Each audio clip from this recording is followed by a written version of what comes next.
Bodyfix. Repair, recover, relive. Bodyfix Clinic.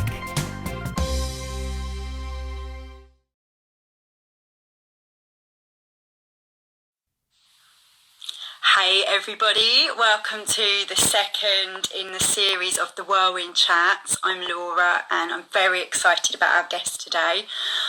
She has been my osteopath for the last 8 years or so and worked absolute miracles on my spine. So I'm really delighted to share her with you all today. Her name is Nicole Preskett and she's been an osteopath for the past decade and had the pleasure of working with a range of wonderful health practitioners, from massage therapists and chiropractors and physios. And in 2018, she, along with fellow osteopath Andy Graham, started the Bodyfix Clinic in Stoneleigh in Epsom, just down the road in Surrey from me.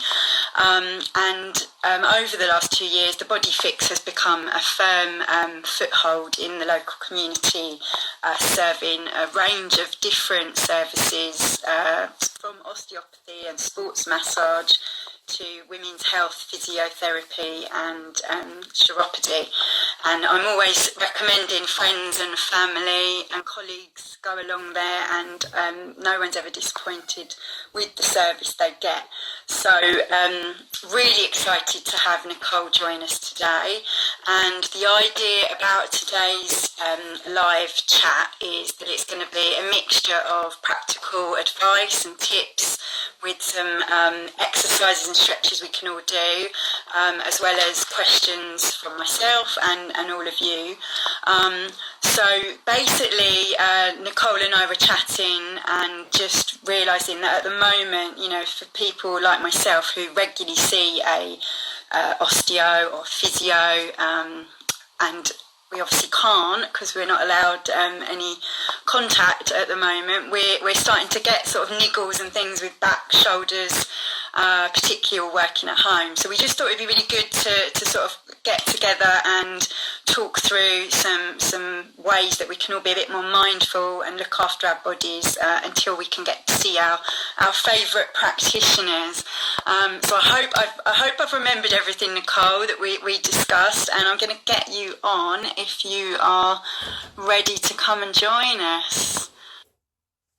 Hopefully that's connecting, and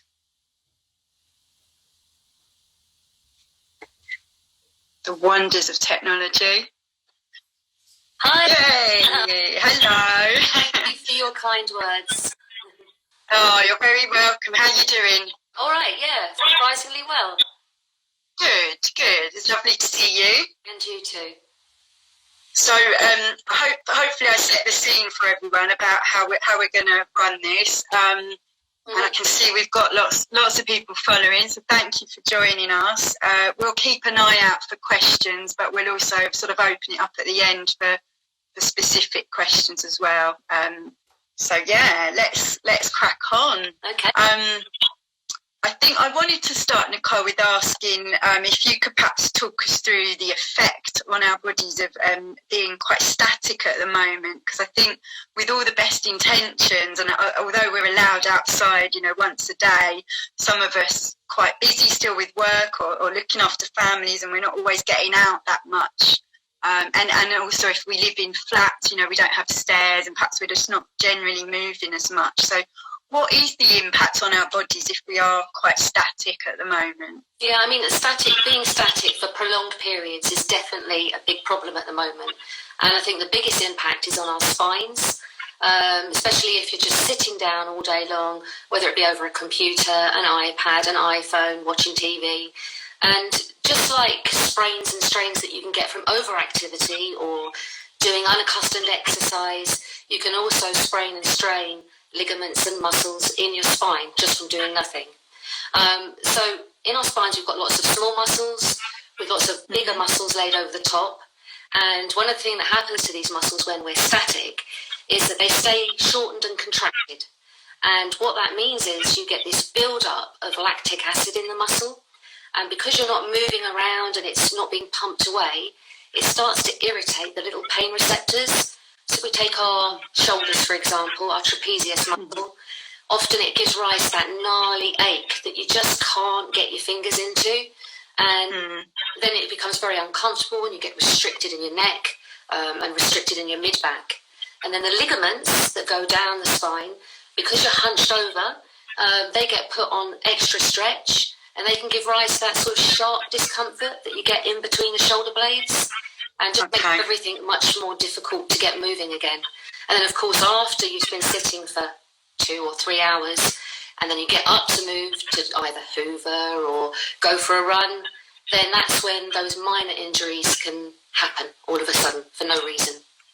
Okay, got it. So basically, if some of us are starting to get some sort of niggles, like it doesn't necessarily mean it's anything major. It could just purely be that we're not moving enough. Exactly, yeah.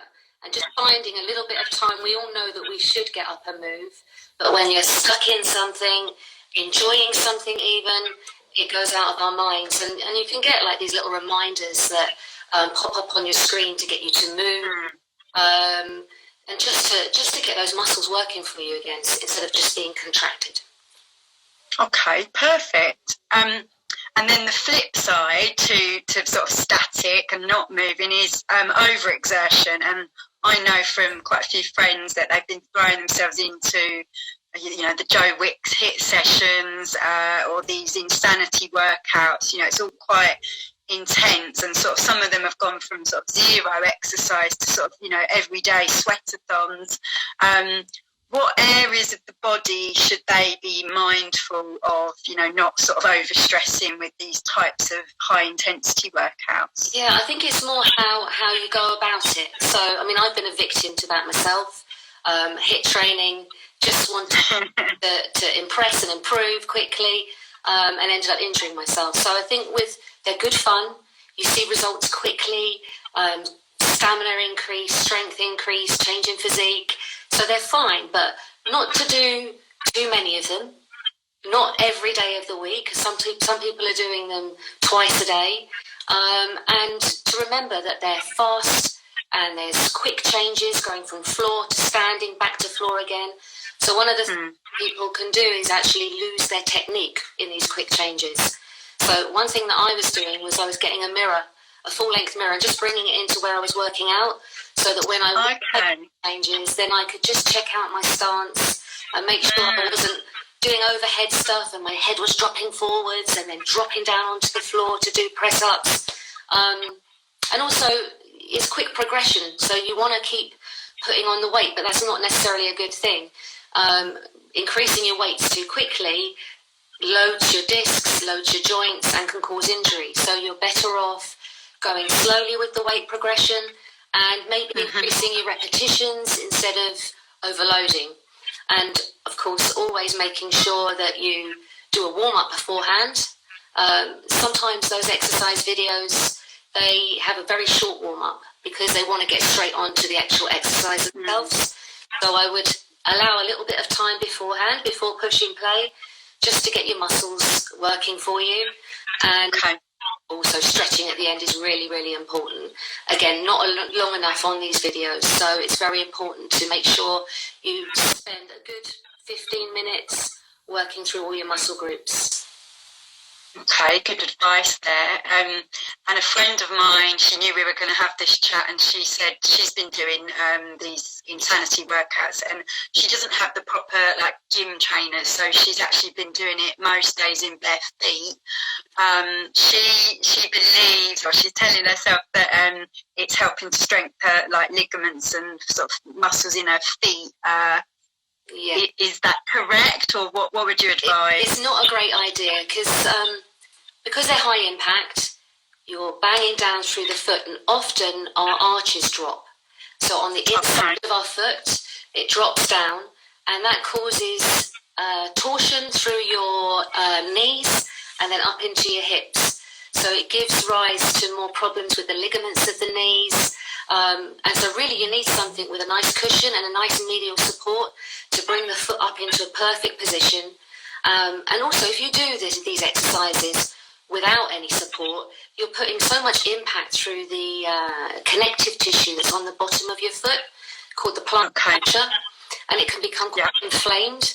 And then what happens is then you want to go out walking and it's uncomfortable every step. So definitely invest in a mid-range pair of trainers, not Converse from the wardrobe, something that's got that support to lift that arch up, and that will definitely help with your knees and your hips. Okay, perfect. I've had plantar fasciitis and I know how painful it is. So yeah, it's not good, and it lasts quite a long time as well. It takes, I'm sure it's 2-3 months. Yeah, for me anyway. Running, it feels to me that when I'm out for my walk, everyone's suddenly a runner. Obviously that's probably in lieu of not being able to go to the gym and do other kind of exercise. So lots of novice runners out there at the moment. Any specific advice for them to sort of help, avoid injury or just look after their joints? Yeah, so I mean, with the novice runners, again, a good pair of trainers, making sure that they've got that nice support to warm up before they go for the run, to take it steady. Maybe use one of those running apps. They're free. Well, there's quite a lot of free ones, like Couch to 5K. They've got nice, easy targets to begin with and progression, and to make sure they stretch halfway through the run as well, and stretch again at the end of the run. And running every day is okay as long as they're not long runs. So short 15-minute runs, even 15-minute runs is fine, but make sure that they're stretching in between. Okay, so when you say stretch halfway through the run, I mean, what kind of stretches are we saying? Yeah, so you're going to be focusing mainly, during the run, mainly on your legs, so your calf, your quad muscles, which are the muscles at the fronts of your legs, and your hands at the back of your legs. So really, with the stretches, you want to try and spend about 20 seconds on each stretch, so that you've got the time for the muscle to realise it's being lengthened. Because if you do it any shorter than that, then often what happens is it just springs back to the shortened length that it's in.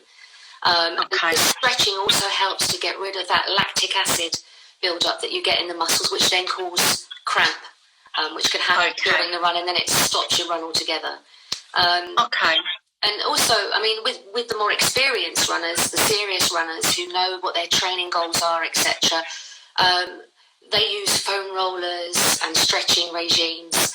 So invest in a foam roller. They're pretty easy to get hold of. Amazon, lots of other physio supply shops. I've got one here. So and there's lots of nice exercises on YouTube. We can send through them as well. In fact, our sports massage therapist, Louise, she has just uploaded a blog and a vlog on how to foam roll. Oh, okay, brilliant. Marathon runner, so she knows her stuff as well. So that's really, really good to do. You can also use things like spiky balls to massage into your buttock muscles. Obviously, you're not going to do this during the run, but when you get home, to focus when you get back on your buttock muscles, and that will help as well. Okay, brilliant. Yeah, I've got a foam roller. I'm a convert, definitely. Cool, but worth it. Yeah. And then the other kind of thing that's going on is, lots of us are at home more, so we're doing more sort of chores and DIY, gardening, painting and decorating. A friend of mine's, doing hoovering every day just after her husband and kids. My mum's done her backing because she did 3 hours straight the other day, and it's, what can we sort of do when we get that real, my back's hurting sort of feel? Have we got any nice stretches we can share with people, Nicole? Absolutely. I think also as well, just going back to like the household chores and stuff, a good thing to do with those is make them work for you as well. So if you've got to stand and iron, I mean, hopefully we're not ironing too many shirts at the moment, but if you've got to stand and iron for long periods, put the music on, get the hips swinging, get your body moving. If you're standing at the sink washing up or you're doing sewing, do pelvic floor exercises. Get yourself moving. Even if it's just subtle movement, it's all going to help. And also try to be, if you're doing something, even if it's in the garden, weeding in the garden, bending over, make sure you only do it for a short period of time. Stand up and go and do something at a different height so that you're not always doing that same movement. And then at the end of the day, if you're feeling sore, nice warm bath or a warm shower just to relax those muscles. If you've got a really sore spot, then I'd say ice pack for about 10 minutes. And then do some stretching afterwards. So if you think about really the things that we're doing that day, probably a lot of it's going to be bending forwards. Then your shoulders need to be taking you back the other way, so opening you. Okay. So one of the probably common ones is tight chest muscles, your pec muscles. So I move back a little bit, especially if you've been over a computer as well for home users as well. So you want to bring your arm back. You can use a wall. Can you see this properly? Yeah. Use a wall or a door frame. And you want to bring the arm back by leaning forwards and turning your torso away to stretch through this muscle. It's not really about the neck so much. It's more about from the torso. And again, you hold for 20 seconds and do it for about 3 times on each side. Okay. You can do it actually either side of a door frame as well, and just come in through the door frame to stretch. Be a bit careful with that one though, because it's obviously pulling from both sides. So it's a good one for your shoulders.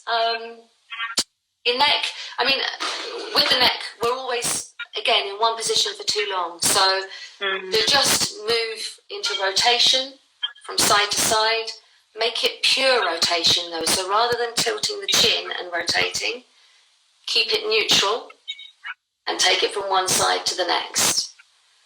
Don't hold as long with these, maybe a couple of seconds and then rotate to the other side. You might hear a bit of crunching as you do so. I've got that at the moment. Yeah. but stop if it feels uncomfortable or you have discomfort, sharp pain or anything like that. And then shoulder rolls, really good. And I would say mainly go backwards with these, because again it's stretching out these chest muscles as well. So don't come forwards. I think if you're desk based and you've been working hunched over, then you want to go, bring it back, to sort of counteract, I guess. Counteract, exactly. Yeah. And there's another good one as well for your mid back, because the thoracic spine, which is our middle back part of the spine, has the ribs attached to it. It's a restricted area anyway. So then when we're still for prolonged periods, it can get even more restricted. So a good way to kind of loosen that up is to put your arms over your shoulders. Going back again for this. Yeah, and use your elbows to draw a figure of 8. Yeah, now you want to focus it to your mid-back. So it's not really coming from the neck. It's not coming from the low back, it's coming from the mid-back. Yeah. How do you know if you're doing it right, Nicole? You can feel that pull between your shoulder blades. Now, if you suffer from any shoulder problems, you can do it with just either. That way. That's it, yeah. And just make the movement small so that you don't irritate the neck, but you should feel that slight movement through the shoulder. That's a really nice one to do, especially as a break when you've been on the computer for too long as well. And are any of these on your YouTube videos that you've done? Not yet. I've done some for actually that figure of 8 one is on there. I've done some exercise videos for really for people that are a bit more sedentary and who are struggling at the moment with isolation and not being able to get out to day groups and stuff like that. So these chair-based exercises are to improve their strength and improve coordination and balance. But we are aiming to put more exercise videos, so I'm looking for suggestions to produce some more videos. But also I can provide handouts with all of these exercises on. So if anybody wants, they can just direct mail me and I can email them out to them. So that's not a problem. Brilliant, thank you. And then I think the other scenario we wanted to discuss was, the home working at a laptop. I mean, lots of people are now working from home who've never had to work from home. Yeah. They might not have the correct desk set up. I know people that have sort of got a corner of a dining table and, the dining chair. So really struggling not having that office furniture and, the height adjustable stuff. It's really difficult, and you've got to be creative with it, really, and look at things that you can do to lift your monitors up or find a better position for the chair. But if I give you kind of like the ideal scenario of what we're aiming for, so first of all, really, your eyes need to be looking level with the top of your screen. That's not possible with laptop users, but there are contraptions that you can get that you can put your laptop in to allow that to happen. Yeah. But if we move down then towards the chair, actually is really important. If you do have an office chair at home, then I would suggest taking the arms off of it. They normally come undone quite easily so that you can get close in to the desk as possible. Because often they just get in the way, so we end up kind of leaning forwards and putting pressure through our low backs. So taking the arms off of the chair.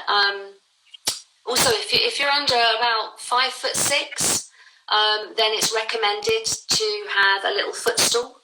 And you can use something like, if you've got photocopy paper, about a couple of reams of photocopy paper. Good idea. Use that as a little footstool.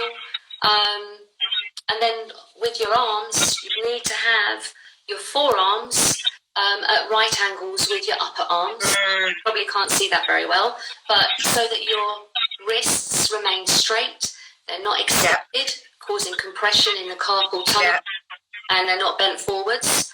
And probably need about 10 centimetres between you and the keyboard.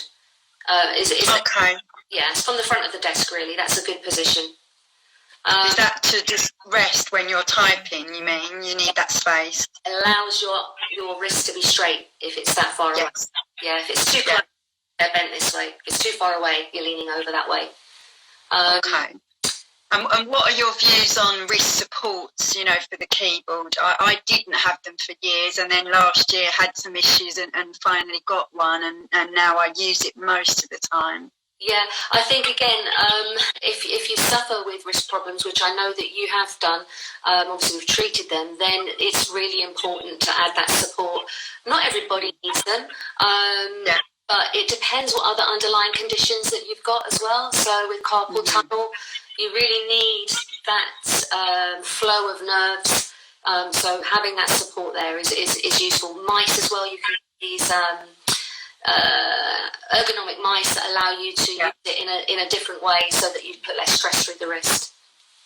I've got my wonderful shark fin mouse now that's vertical, so I love that. Yeah, it's all helped. Yeah, it's been a godsend. Yeah. You've got one of these laptop stands as well, haven't you?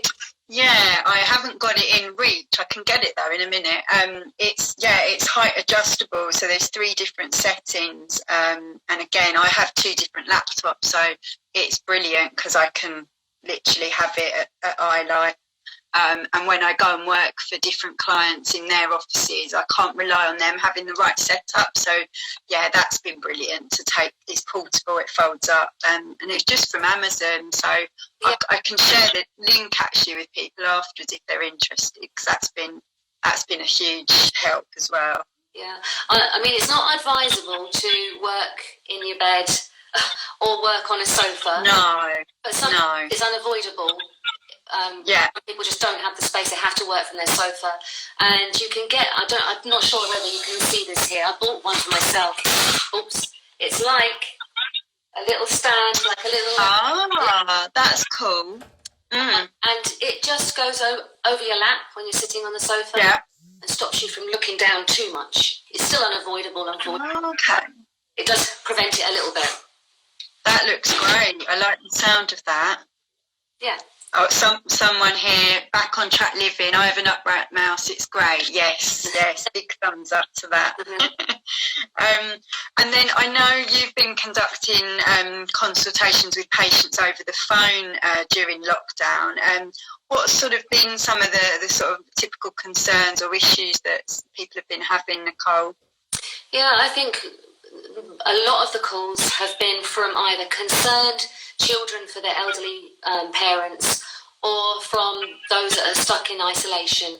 And because they're not able to get out, the arthritis pain is setting in, and then they don't feel confident about moving because it hurts. And so, I try to give advice about getting moving, but it's painful. And obviously we can't put our hands on people at the moment. So that is another reason why I set up those chair-based exercises, really just to try and help them, because when we do come out of lockdown, we need people to be fit and healthy to get back out and start enjoying themselves again.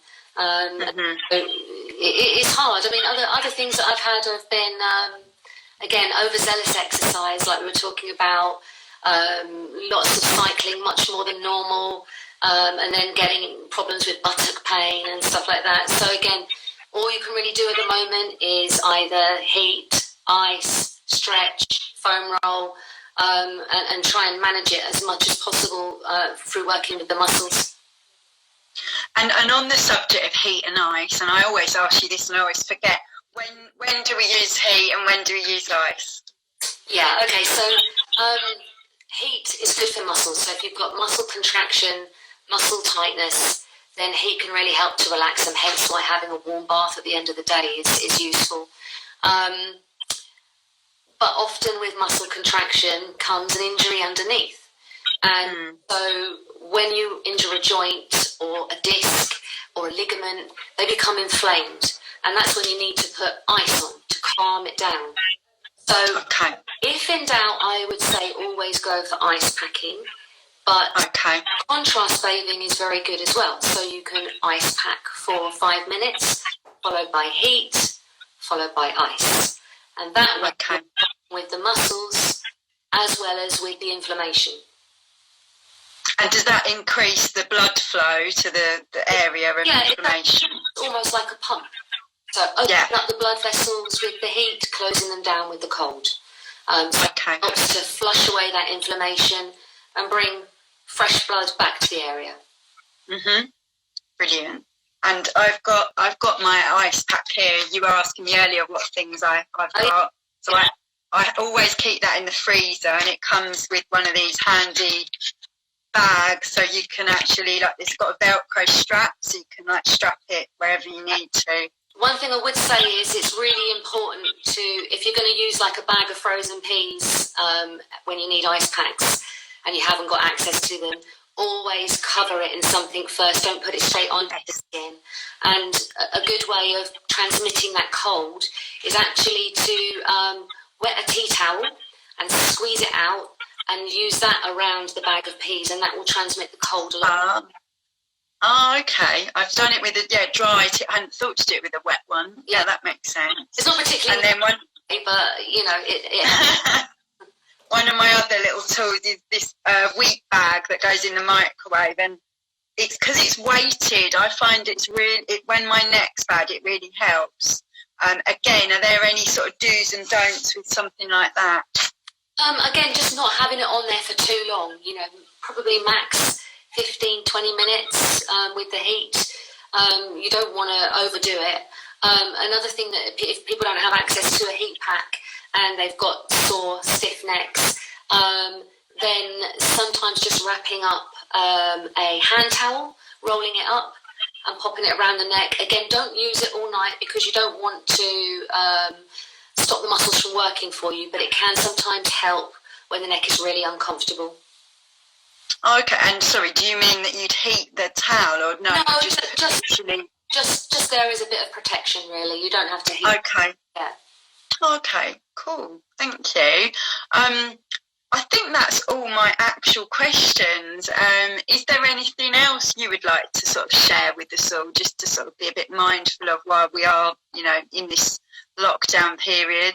Yeah, I think really, I mean, as I said, I'm probably a victim of this as well, but we've got time on our hands at the moment, so stagger your jobs. Think about what it is that you want to achieve, and look about the kind of positions that you're going to be in, and just make sure that you alternate one day to the next, so that you're not doing the same thing over and over and over again.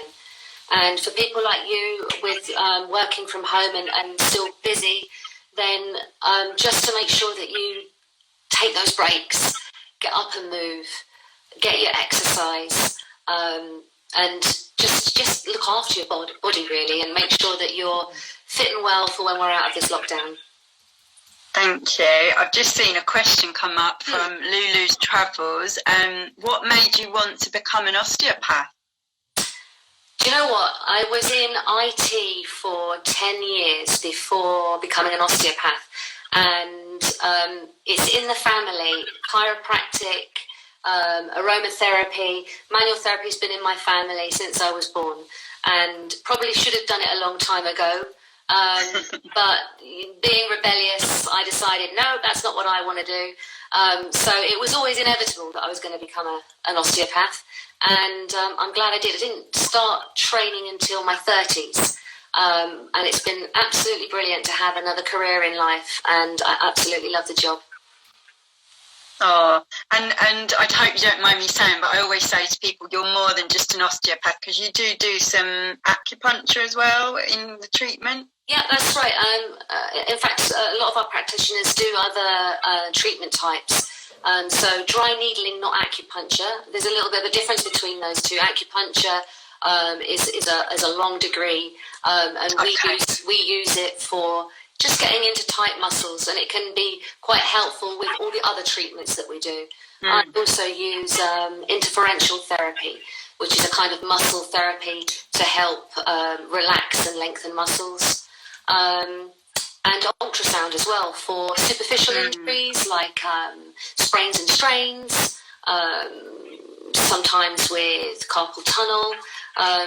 So lots of different things that we can throw at injuries.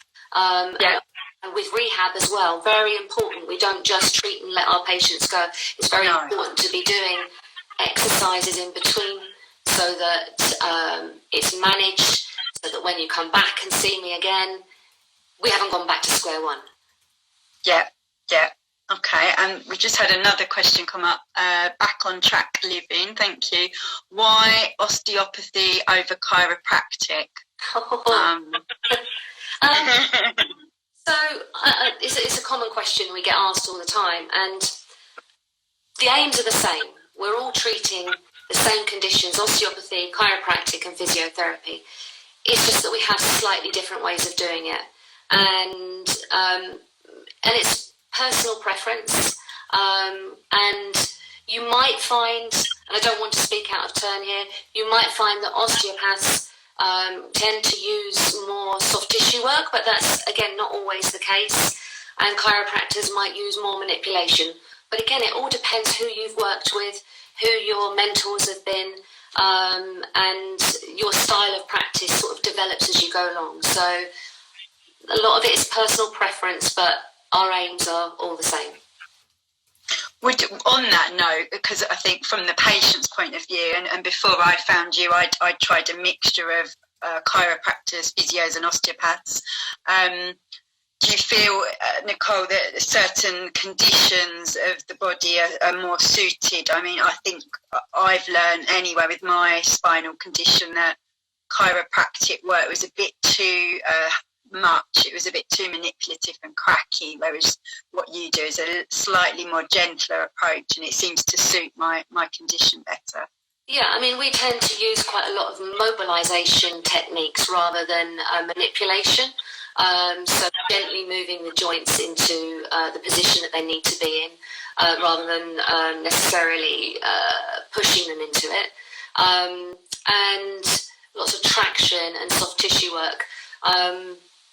Our appointments are about 30 minutes long, so we get time to be able to throw more into our treatments.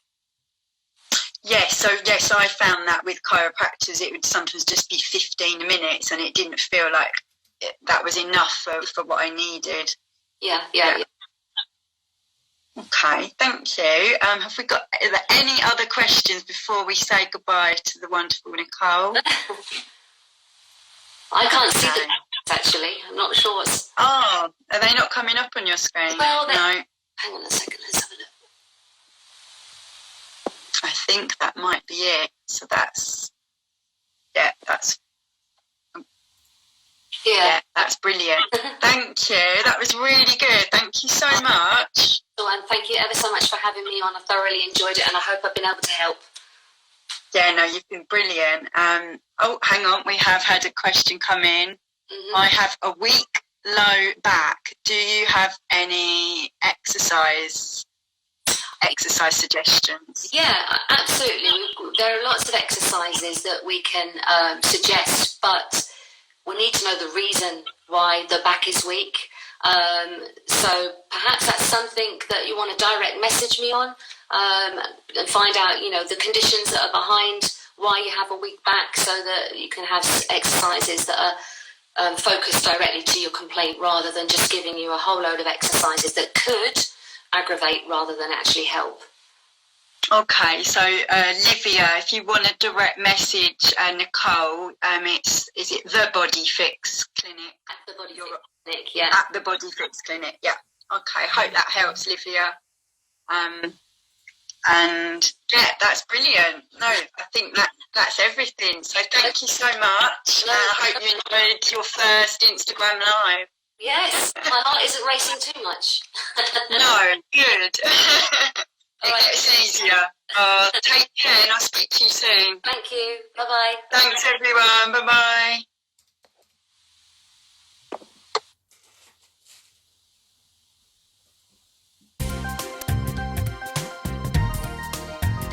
Bodyfix Clinic.